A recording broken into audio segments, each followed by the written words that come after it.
vamos falar do homem. Edu, por favor. De forma unânime, a Assembleia de São Paulo acaba de aprovar autorização para que o governo de São Paulo viabilize financiamento para que o trem intercidades entre São Paulo e Campinas se torne uma realidade. Estamos em 2023, pessoal. Quem estiver assistindo esse vídeo, quando quer que seja, 2023 ainda não temos isso, né? Ligando São Paulo a Campinas. E foi aprovado aqui, segundo o tweet do governador Tarcísio de Freitas, que agradece o empenho dos nobres deputados, reconheceram a importância desse projeto para o Estado e fazem parte da transformação da mobilidade em São Paulo. Rubão, você que tem toda a propriedade para falar do assunto, Campinas, uma cidadezinha pequena, sem importância nenhuma no Estado, né, Rubão? Não tem uma conexão dessa para a capital em 2023, é lamentável. Campinas tem um aeroporto, Campinas tem um polo industrial gigantesco, Campinas é uma metrópole no interior. Você sabe muito bem disso. Olha, duas coisas que eu não entendo aqui. Eu não sei como não tem uma malha ferroviária que ligue aí São Paulo, Campinas. Eu estou falando uma malha ferroviária não para comércio, mas para viagens particulares. Eu não sei como não tem uma para Campinas e uma passando. Isso é o porto, é o principal porto do país, é o litoral, e não tem. Agora estamos caminhando para isso com o Tarcísio, que é o cara da infraestrutura, né, cara? Eu acho que se a gente pode destacar um baita acerto do Bolsonaro, foi essa, de colocar o Tarcísio como um ministro aí da infraestrutura, um cara extremamente preparado, um cara extremamente capacitado para isso e está revolucionando aqui o estado de São Paulo, inclusive até na segurança pública. Caiu em 29% o índice de violência nesses primeiros 5 meses de governo Tarcísio. Sabia dessa informação, Edu? Pois é, e muito mais coisas que Tarcísio tem feito em tão pouco tempo, uma passagem muito importante nesses últimos meses, assim como a sua passagem pelo Ministério durante o governo Bolsonaro. Mas tem muita gente que critica Tarcísio, né, Rubão? Porque, não, Tarcísio, ele já foi da esquerda, já trabalhou para a esquerda. Tarcísio sempre trabalhou pelo Brasil, tecnicamente. Eu acho que a polaridade partidária e ideológica que tanto assola o nosso país, Tarcísio deixou de lado e colocou mãos à massa, vamos trabalhar, vamos fazer o que precisa ser feito. Esse exemplo aqui que nós acabamos de citar, eu tenho certeza absoluta que muita gente, como disseram durante a sua passagem pelo Ministério, mas isso é obra já começada, isso já existia. Isso não importa. Você dizer que a obra já existia, que foi começada, mas nunca foi concluída, nunca sequer foi trabalhada, não quer dizer absolutamente nada. Nós estamos falando aqui de duas das maiores, das cidades mais importantes do Brasil, a cidade mais importante do Brasil economicamente, que é São Paulo, e Campinas, que é um polo importador, exportador, produtor. O aeroporto de Viracopos, por exemplo, é um dos maiores importadores do Brasil. A Polícia Federal pode comprovar o que eu estou falando, não é falácia. E nós não temos um link tão importante de conexão. E agora vai sair do papel, vai ser concluído, caso já tenham iniciado com um trilho ou outro. Então, eu acho que o que as pessoas estão devendo muito à sociedade brasileira é esquecer a polaridade partidária e ideológica e se concentrar no bem-estar do Brasil, no crescimento do Brasil, e é isso que eu vejo Tarcísio trazendo desde a sua estadia no Ministério para agora com o governo de São Paulo. Sim, eu concordo. Para você ver que a indicação de ministro é algo importante, cara. Você indicar pessoas aptas, preparadas para desempenhar aquela função e não colegas, amigos.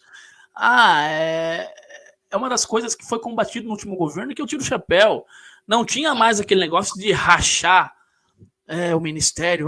Você vem comigo nessa votação e o Ministério do Turismo é teu. Vem comigo aqui, o Ministério da Infraestrutura é tua, tal. E o Brasil, dane-se. E o avanço do Brasil, dane-se. É o que estava sendo feito. E agora voltou com tudo. Está sendo feito de novo. E o Tarcísio foi uma dessas boas escolhas. E São Paulo ganhou muito com o advindo dele como governador. E eu digo mais, cara, ele tá fazendo um jogo interessantíssimo aí, porque ele já vem pensando na eleição de 2026 e tá sendo inteligente, que ele tá pensando também na eleição para prefeito aqui da capital paulista, que ele entende eu concordo, que dita assim o jogo da eleição para presidente e governador das próximas eleições. E você acha que isso interfere, Edu? Sua opinião?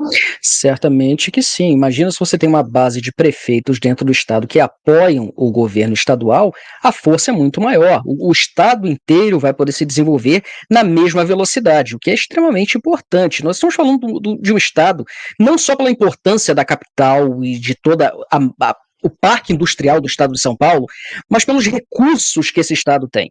É riquíssimo. Quem não conhece o estado de São Paulo, eu recomendo que se informe. Eu já tive o prazer e a oportunidade de viver no estado e sei do que estou falando. Os recursos que você vê, olha, muitos países não têm, países inteiros. São Paulo tem isso somente em um único lugar. Então é muito importante que você tenha alguém que seja técnico para administrar o estado de São Paulo como um todo. O que foi uma grande esperança que todos tiveram com Agripino, por exemplo, né, quando saiu da prefeitura para o governo do estado, e foi aquele fiasco. Tarcísio, por outro lado, ainda estou esperando que ele cometa alguma gafe. Não foi o caso. Sim, até agora ele está fazendo aquilo que ele disse que ia fazer. Vou renovar a infraestrutura, vou cuidar da segurança. A única coisa que eu acho que ele está devendo um pouquinho ainda é cuidar daquele setor ali da Cracolândia, aquele lado ali está um pouco ainda... mas ali também é difícil de mexer. Mas ele disse que ia mexer. Então a gente está esperando, estou acompanhando isso. Mesmo porque já é um papel mais do prefeito do que do governador, né? Então tem que ter colaboração de ambos para acabar com aquela calamidade toda. Sim, tem que trabalhar em conjunto. E por falar nisso, eu vou rodar um vídeo aqui do Tarcísio e vai render mais algum papo interessante. Olha só que ele fala a respeito das eleições. Vai apontar para a eleição de 26. Aquilo que acontecer no município de São Paulo vai apontar para 26, vai aparecer como tendência. Aquilo que acontecer no estado de São Paulo vai apontar para 26. E o que está acontecendo é um movimento extremamente interessante, que é um movimento de organização de uma centro-direita muito forte, consistente, uma centro-direita com vários municípios, que uma grande conjunção, e o Luiz Fernando falou isso, nós precisamos unir, o reino tem que estar unido. E estará unido. Nós estamos unindo lideranças, unindo partidos. E nesse grande bloco nós teremos o Republicanos, nós teremos o PSD, nós teremos o PP, nós teremos o MDB, nós teremos, e aí como uma grande força propulsora, o PL. E a gente conta com um grande patrimônio político que é o presidente Bolsonaro, né? Isso aí, sem dúvida nenhuma, é o maior fenômeno político da história do Brasil. Basta, quem teve o privilégio que eu tive, o Marcos Pontes teve, de acompanhá-lo ao longo desses últimos 4 anos, sabe do que eu estou falando. Cada lugar que ele chega é uma loucura, é um negócio impressionante. Existe um espaço que precisa ser preenchido, esse espaço precisa ser compartilhado e a gente precisa criar uma centro-direita consistente. E com certeza o resultado vai ser muito bom. Edu, eu faço uma pergunta para você. Eu notei que essa fala do Tarcísio, ele constantemente usa o termo centro-direita. Centro-direita. E com o Bolsonaro lá, do lado dele. Ou seja, se ele falou isso é porque o próprio Bolsonaro concorda com essa visão. Concorda com isso. O que você achou dessa fala dele de centro-direita? Ele está querendo sair daquele radicalismo desvinculado? Daquele... Eu acho que isso já é parte, inclusive, de um prospecto de campanha. Se colocar completamente alheio a essa pauta político-ideológica partidária que surgiu no Brasil, como a gente falou ainda há pouco, e ele quer se colocar como centro-direita, ele não pode se dizer de esquerda, porque senão vai ser odiado por grande parte da população, ainda que seja essa a ideologia dele, pouco me importa, mas ele quer se colocar distante dos extremos. Isso é muito importante no caráter eleitoral, tanto para disputar novamente o governo do Estado, como se porventura ele vier candidato à presidência da República. Mas eu tenho que fazer uma colocação aqui que eu não pude deixar de notar. Sim.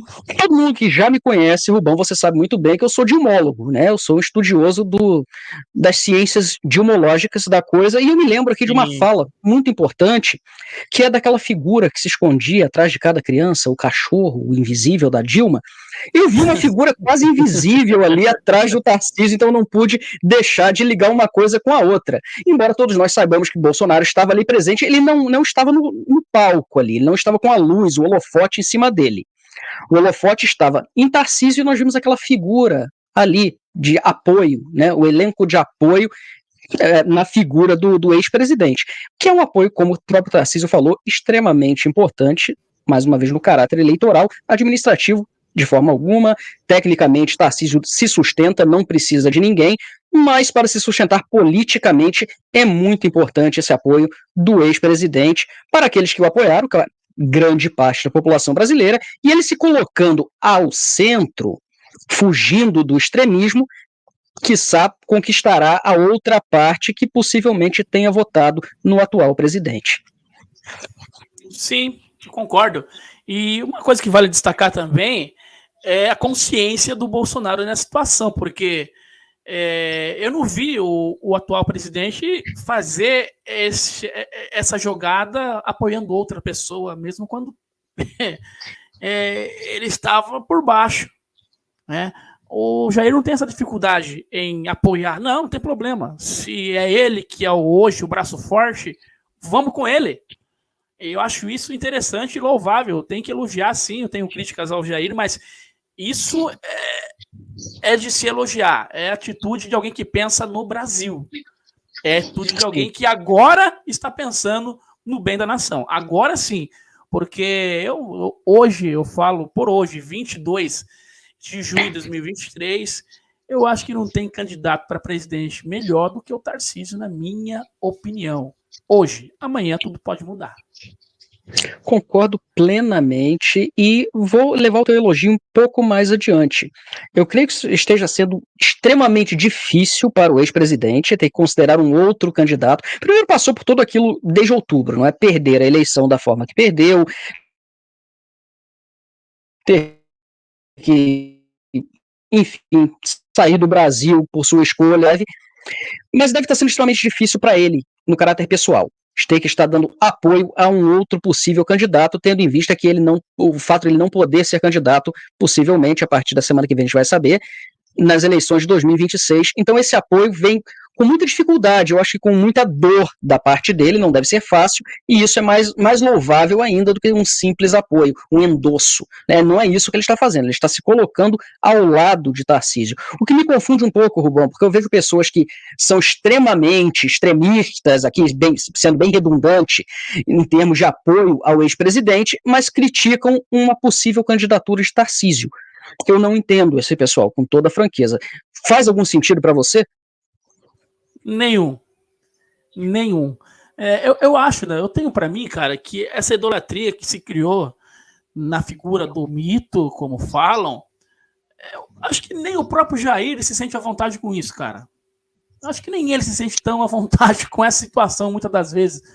Porque, caso contrário, hoje ele estaria usando desse artifício para se promover.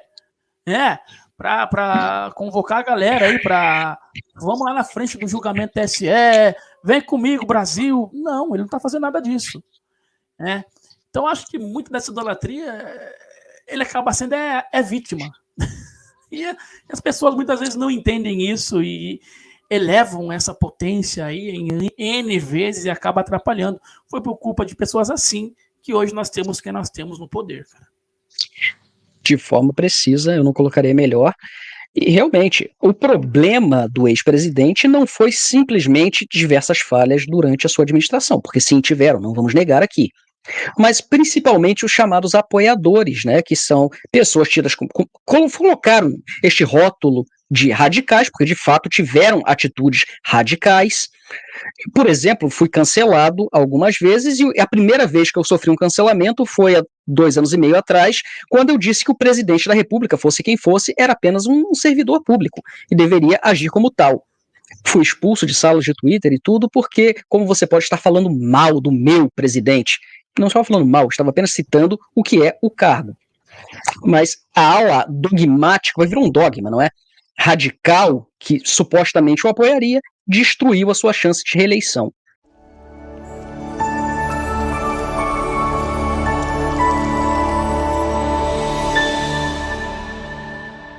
Full Time News.